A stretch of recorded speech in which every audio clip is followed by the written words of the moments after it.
We want to mount this engine block onto the engine stand. And to make it easier, what we'll do is we'll take off the head here with the arms, which connects to the engine block, and we'll take this over to the bench.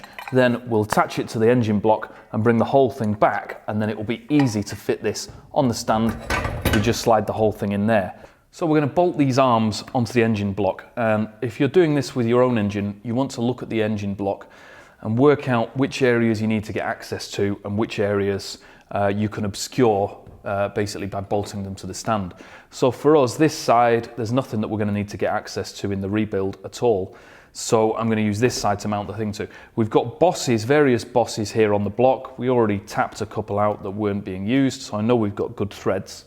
And I've got 4 bolts that are a good length to go into the block, which are long enough to pass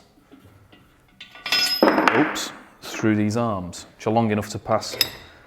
through these arms here. You can bolt to the engine basically anywhere that's strong, any hole that looks good and threaded and strong. And ideally, with 4 arms, you want a mounting in each corner of the block. Unfortunately, on this block, we've got a bit of a dead zone here where there's nowhere to mount to. We've got a good hole here and in these corners, but nothing here. It's okay, this is a light enough block. So rather than use just 3 arms, I'll use 4, and we'll use a sort of awkward looking maneuver to get this on. The easiest thing to do here is with these arms loose, just put this in position and just arrange it around until you find something that looks suitably secure. So I found the position that I'm quite happy with. It's not perfect, but it's certainly going to be strong enough. What I'm going to do now is just drop 1 bolt and a couple of washers as spacers through one of these arms just to keep us in position. Now you'll be able to see that the block's actually at an angle, so this thing is not sitting straight.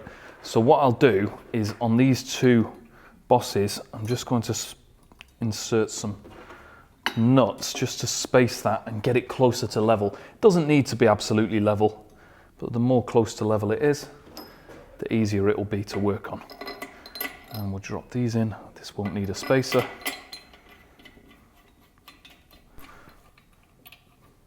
I've got my arms in the right positions. I've just finger tightened the bolts there. I'm quite happy with that. Ideally, you're aiming to get the central shaft roughly on the center of mass of the engine to make it easy to rotate around. But with a light engine like this, it's going to make very little difference.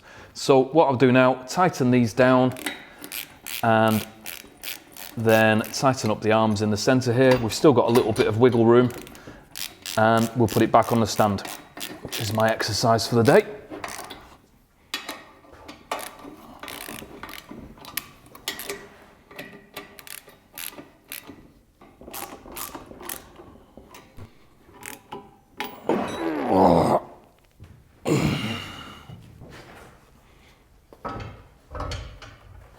I should have put the brakes on. And we're in. That's good. Quite balanced. So now we've got the engine on the stand, we can use this bar to rotate it round. And maybe you have a permanently attached handle on yours.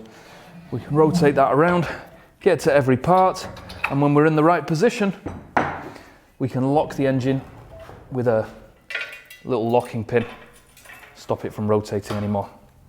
Good and solid.